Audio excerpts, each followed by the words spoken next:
This video may not be suitable for young children. Viewer discretion is advised. Hi, I'm Bill, and if you haven't heard of this game, you're in for a wild ride. Minerva, that's very expensive.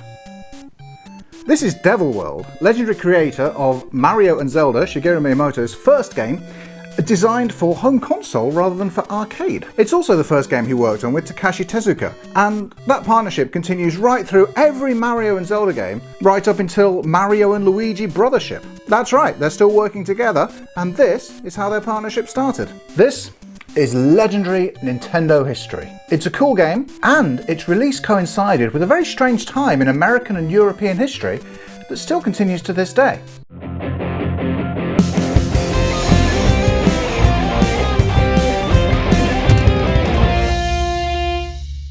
If you remember back to my History of Nintendo in Europe video, you'll remember I became quite enamoured with these small box NES games. After discovering them, I started collecting, and look, there they are, sitting in the background. When I started though, I almost immediately resigned myself to my collection never being finished because of this one game. I'm emulating it here because it fetches upwards of €200 on the second-hand market for the loose cartridge. It's the reason I'll never own all of the European small box games. It's like my life was over before it started. Yeah, it turns out that when you're an adult, you finally have a little bit of money to spend on video games. Just you lose all of your free time to play them. It's capitalism's cruelest joke. So I found this on eBay at a not terrible price and pounced, and here it is. Devil World. This game released in 1984 in Japan, and then it had an international release in 1987 when it released in Sweden. Yeah, that's the end of that sentence. Nintendo Company Limited and Sweden had a special relationship that started with the Game & Watch and continues to this day, thanks to Sweden's most persistent bullshitter, Ove Bergsten, and his company Bergsala. Again, see my Nintendo in Europe video for the full story, but he's the dude who convinced Nintendo to let him sell the Game & Watch in Scandinavia, made a massive success of it, and then was first to bring the NES to Europe. That meant he was first in line for Devil World, which saw exactly one printing for distribution in the Nordic countries, and then it was pulled. Why? It's not because of the quality of the game. It's of course not among Miyamoto's best, but Devil World is a good time, and if it was more readily available, it'll be considered one of the great pick-up-and-play two-player games on the system. You play as Tamagon the Dragon, lost in the Devil's Maze as he tries to move the maze to crush you against its walls. This is where I show you the manual, but I don't have the manual. And as far as I can tell, it's not been digitized anywhere, so if you happen to have the manual for Devil World, please scan it and put it online somewhere. I'm going from a text-only version I found online, which is linked in the description. Tamagon can defeat enemies in the game by collecting crosses that allow him to breathe fire. In the second scene, he must collect 4 Bibles to seal up the Devil Caves. No, this did not appeal to Nintendo of America at all, and there was no way they were going to release it. Nintendo of America took a very hard line against religious iconography in its games. Japan, not so much. The attitude there was very different. They treated Western religion as folklore, classic stories they could pull from. Nintendo wouldn't disrespect other religions and cultures in their depictions, of course, but they thought they could have some fun with the imagery. Nintendo of America disagreed. And I think they were right, incidentally. America was potentially Nintendo's biggest market, and it's a market that had crashed just 2 years before the NES's release. They saw America as their most important target market, and also their most precarious. Hello. So it's no wonder they went out of their way to avoid offending American sensibilities at a very sensitive time, and not just for the video game market, but for American society at large. She's just being normal. It's fine. Unlike America when Devil World came out, these were the days of the Satanic Panic, when conspiracy theories about young people taking part in dangerous and deadly satanic rituals were rife in American media. So if Nintendo of America had released a game called Devil World, it would have likely seriously damaged their reputation, their sales, and the future of the company. It would have been American gaming's first big controversy since the market crash, and the news media would be practically, if not literally, handing out the pitchforks. When gaming's next big controversy arrived in the early 90s with Mortal Kombat, Nintendo was able to maintain some distance from it. They didn't put out the game with blood in it. All their content was family-friendly and inoffensive to American children. They were content to let other companies push the boundaries of acceptability while they played it safe, which, as I say, was the right choice for them, and in the days immediately after the American video game market crash, it was probably the right choice for the industry as well. Sub-Zero wins. It is still a bit ridiculous though that they didn't let it go on the American Wii Virtual Console. European Wii owners could enjoy the game from 2008, but Devil World wouldn't be released to American consumers until 2023 on the Nintendo Switch. Taking it a little far there, my dudes, but in 1987 at least, I think they made the right decision. And this decision, or at least I guess the attitude that led to it, would spread to the rest of the world too, because this got one printing. You probably know, if you're a NES collector or you've spent any time in proximity to one, that early NES cartridges had 5 screws in the back. Go on, check any NES cartridge you've got to hand. I'll check, there you go. Turtles 2, the arcade game. There you go, in the back, 3 screws. Try an older one as well. Now we know this is old because it's in a small box. Let's check Tennis. Yep, there you go as well, 3 screws. Even though Tennis says copyright 1983 on the back rather than the copyright 1984 on Devil World. Nintendo switched from 5 screws to 3 in 1987. I guess basically to save money on screws. I mean, to be fair, they were making quite a lot of cartridges. But all legit copies of Devil World have 5 screws in the back. So not only was it only released in Sweden, it must have been pulled from sale almost immediately after it came out. It came out in Sweden, as I say, in 1987, the same year that Nintendo switched from 5 screws to 3. So if it had had a second printing, it would almost certainly have had 3 screws. This is interesting, alright? We're counting screws, and it's interesting! 1, 2, 3, 4, 5! Interesting! Subscribe now for more content like this if you enjoy being interested! Clearly the rest of the world followed Nintendo of America's example regarding religion in video games. Was it a condition of NATO membership? There was no centralised Nintendo of Europe at this time, and if Bergsala had had a problem with religious iconography, they wouldn't have released Devil World in the first place. Other European distributors either chose not to buy the game or never had the opportunity, and even in Sweden it disappeared after just the first printing. America has always had a huge cultural impact on the rest of the world, and maybe this was just part of that. Or maybe it's because Europe had similar sensibilities around Christianity already. While Nintendo and Bergsala obviously aren't talking, but maybe I found an explanation that shall remain unconfirmed, we are dealing with Nintendo after all, but it at least makes sense with the timing. 1987 isn't just famous for being the year of Devil World's Scandinavian printing and the year that Nintendo moved from 5 screws to 3, it's also the year the Satanic Panic spread to Europe. I didn't know when I started writing this script that it would be about something, but here we are. What was the Satanic Panic, Bill? So, in 1980, Canadian psychiatrist and bullshitter Lawrence Pasda and his patient and bullshitter and later wife Michelle Smith published a now discredited book called Michelle Remembers. Now believed to be the spark that set a moral panic alight that has burned internationally for decades and hasn't even really been extinguished even today. This scumbag psychologist wrote a book based on recovered memory therapy, which is also bullshit, that he did with his patient that supposedly uncovered some very media-friendly but society-breaking revelations about satanic rituals and then married the patient. On some level, I guess she was in on the scam, but damn!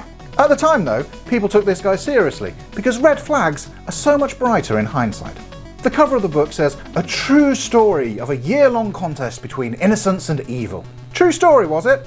Completely uncorroborated. There was no evidence ever found for any of Michelle's claims in the book. And I wish I could have been a fly on the wall at their first therapy session, when these two assholes learned of their shared penchant for bullshittery and discussed how they could profit from it while screwing with Canadian and American society for the next decade. Devil World is a good game, America! It's a bit repetitive, but it's good! And it's got simultaneous 2-player. You could have had it in 1987, but these two dickheads delayed its release by 36 years! The book chronicles their so-called therapy sessions, in which they supposedly uncover Michelle's repressed childhood memories of satanic ritual abuse. She allegedly went to the good doctor for depression following a miscarriage, and then was said to have a session, which I'm sure definitely happened, in which she screamed for 25 minutes straight and then spoke in the voice of a 5-year-old. She claimed to have been caged, tortured, abused, assaulted, and forced to watch several human sacrifices, and some other details I'm skipping over for the sake of the advertisers. But if you want to know the full gory details, you've got a whole internet right there. It's not as harrowing when you know it's all made up, but advertisers on YouTube don't know the difference. The book sold like gangbusters, and basically everyone just took it as incontrovertible fact. The media loved it, obviously. Michelle went on Oprah in 1989, and even then, some 9 years after publication, her claims had never been scrutinised, or even really questioned. And Oprah certainly didn't. Next guest was used also in worshiping the devil, participated in human sacrifice rituals and cannibalism. She says her family has been involved in rituals for generations. She is currently in extensive therapy, suffers from multiple personality disorder, meaning she's blocked out many of the terrifying and painful memories of her childhood. By this point, the Satanic Panic was just part of the fabric of American society. Hundreds of daycare employees had been accused of satanic ritual abuse and been arrested over the course of the decade. Somehow everyone knew that beneath American society was this seedy cabal of Satan worshippers, committing the worst acts imaginable, even though nobody had ever seen any actual evidence that it was going on. It was all bullshit, right from the start. And all the so-called testimonies came either from debunked regression therapies or just straight up con artists. Case in point, on that same Oprah show you had Laura Rose Wilson, who started with claims of satanic ritual abuse and then moved on to pretending to be a Holocaust survivor to steal donations. While this was just part of American society in the 80s, the spread to Europe started in 1987 with the release of Devil World. Nah, not really. Catherine Gould published a list of very vague indicators that could be used to show that basically any child was being involved in satanic rituals if you wanted to do that for some reason. Money or fame or boredom or something. The list includes things like being clingy, thinking TV characters are real, fear of ghosts, and laughing at farts.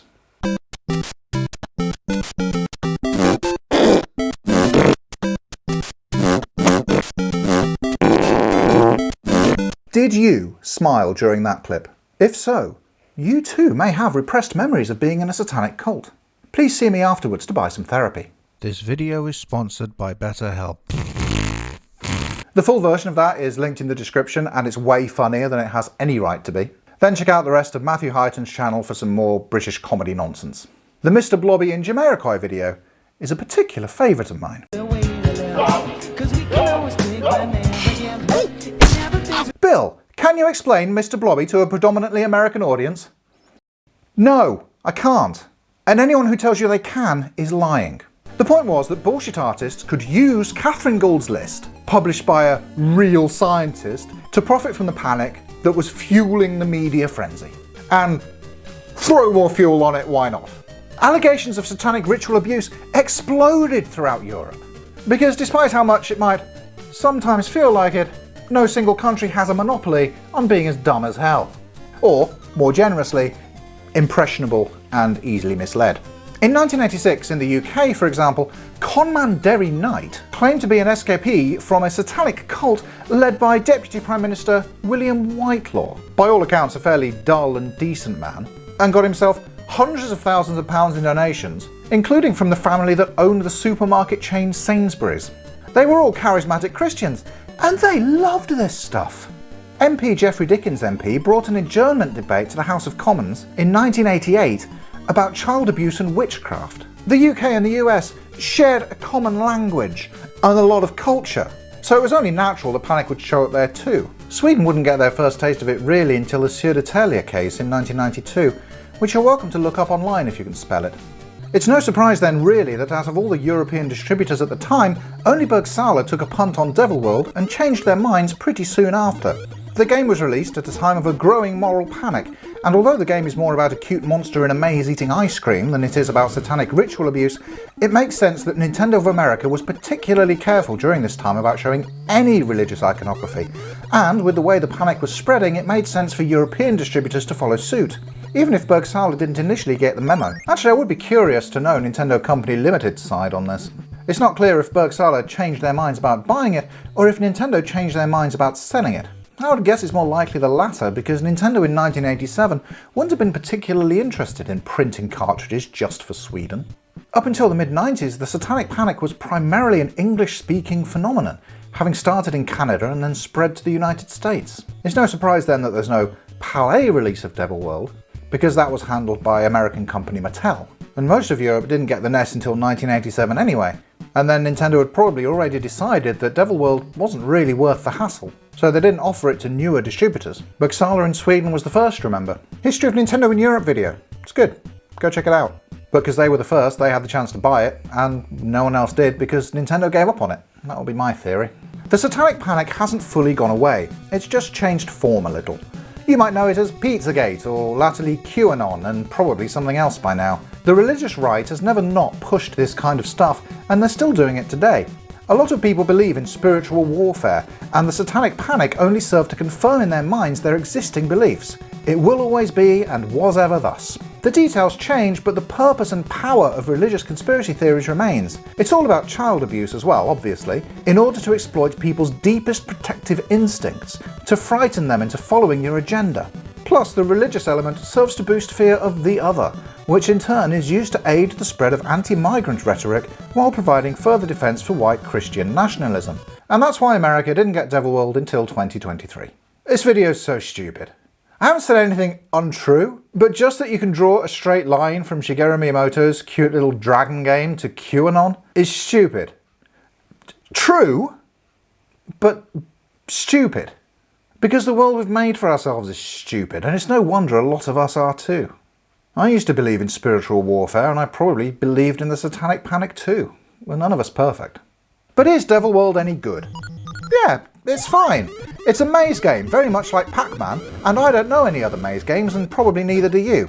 You have to go around a maze, picking up the dots, avoiding monsters, but it's got some twists that make it feel a little different. The most obvious is you've got the devil there, whom you may know from Smash Brothers or from Christianity, commanding his minions to move the maze around. You have to keep on top of where he's pointing and where the maze is going, or you'll get squashed. The other main difference is that your little dragon Tamagon is a Christian, unlike the heathen Pac-Man. As the Lord teaches us in John 15 verses 4 to 5. Abide in me, and I in you. As the branch cannot bear fruit by itself unless it abides in the vine, neither can you unless you abide in me. I am the vine, you are the branches. Whoever abides in me and I in him, he it is that bears much fruit, for apart from me you can do nothing. So saith the Lord. Amen.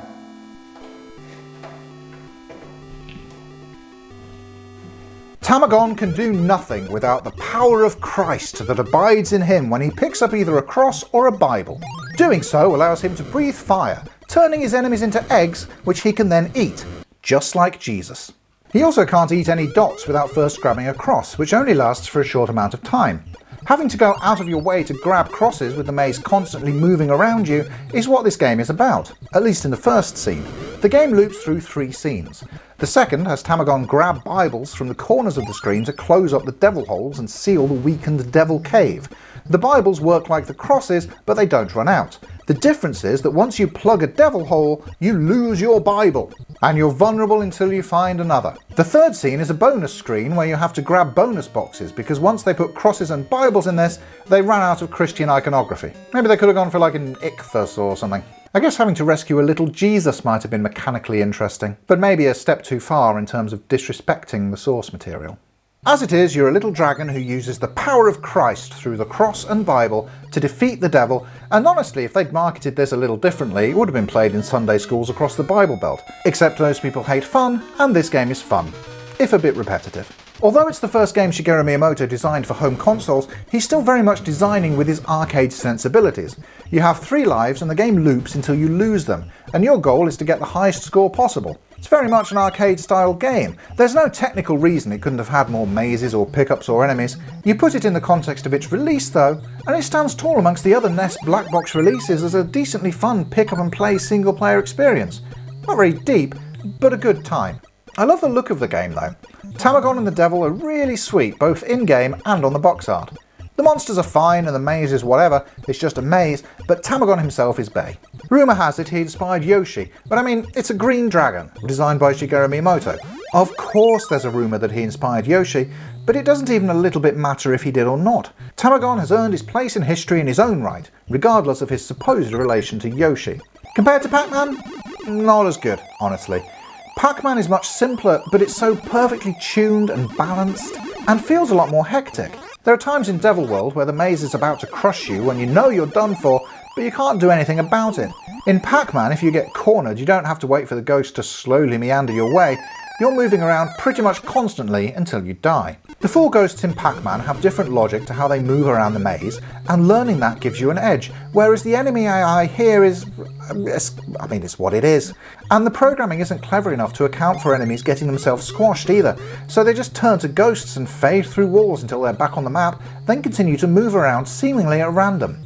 I also feel like the abundance of crosses makes the game less tense than desperately grabbing for your limited supplies of power pills in Pac-Man. Where Devil World has the edge though, is as a 2-player game. A second player can join you as a red Tamagon, and you play simultaneously on the same map. You can work together to collect the dots, which I should be calling Boa Boa dots, but I'm not, and fill in the devil holes. As a 2-player game, it's exactly as simple as you want it to be able to enjoy it with your non-gamer relatives. Then, once you've got a bit of experience with the game, you can get a bit more competitive and fight for points. You can shoot the other Tamagon to stun them and get them killed, or just keep them in one place so you can get the goodies for yourself. Whether you want to play cooperatively or competitively, or maybe a little bit of both, this is lovely. If you're on your own, you can probably give this game a miss. Give it a try once to appreciate the history and the design of it. But if you're looking for a NES game to play with a friend, and you happen to have a Nintendo Switch, hey, it's perfect. Give it a go. I've noticed on the cartridge version that it runs a little bit slowly because it's not optimized for 50 Hz, but on the Switch it's fine.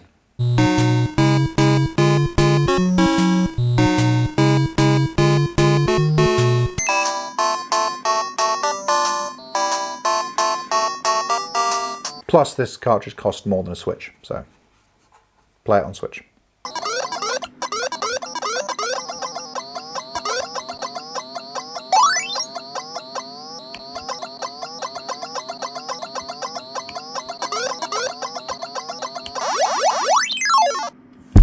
The religious iconography is so embedded in the game that it just wouldn't have the same charm if you were to try and take it out. That, combined with it being basically fine rather than a must-play title, means I can understand why Nintendo didn't feel the need to try and censor this for an American release, and simply decided not to release it outside of Japan, except for that one time in Sweden, by accident. Are you the farmer? Shut up, I'll deal with this. Released a video game containing religious iconography. By mistake. Nintendo would first recognise this game again in Smash Bros. Melee with the Tamagon trophy, except it was removed from the North American version and subsequently from the European version. So you probably know the devil from Smash Bros. Brawl and later, where, just like in this game, he points to move the screen around. Shame about the Tamagon trophy though. It was cute. The sticker in Brawl and the spirit in Ultimate just used the box art. But here was a whole new 3D rendered Tamagon. Japan only though. Thanks Lawrence Pazda, you dick. But it's ultimately a very sweet, playful game. You can tell Shigeru Miyamoto and Takashi Tezuka had a lot of fun making it. It's no wonder this game started a partnership that would last 41 years and counting. マリオが普通のお兄さんでスーパーヒーローじゃないところかなと思います。普通にどこにでもいそうな人。おじさんじゃないよね、ちなみに。そう、もうちょっと若い。割と若い。皆さんが思ってるよりも多分若い。僕らはおじさん。そう、もうだいぶおじさん。The moving maze adds an interesting and fun twist to the Pac-Man formula. Even though as a single-player experience, I still think Pac-Man is the better game. You know, it's a good game. It's historically important. It's just not a must-play. Unless you have someone on the sofa with you. And I hope you do. Thanks Ultramuffin for supporting the channel. You can do that too if you want. But either way, just glad you're here. Thanks for joining me and Tamagon on the Retro Sofa. Abide in me and... No. Here we go. Call it. God. God, I'm reading your words. I'm going to need you to chill with the wind for a little bit.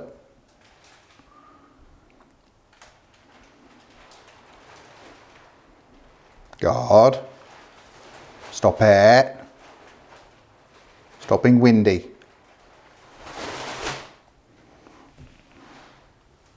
What even is the point of you?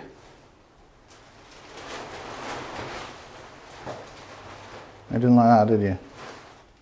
Child.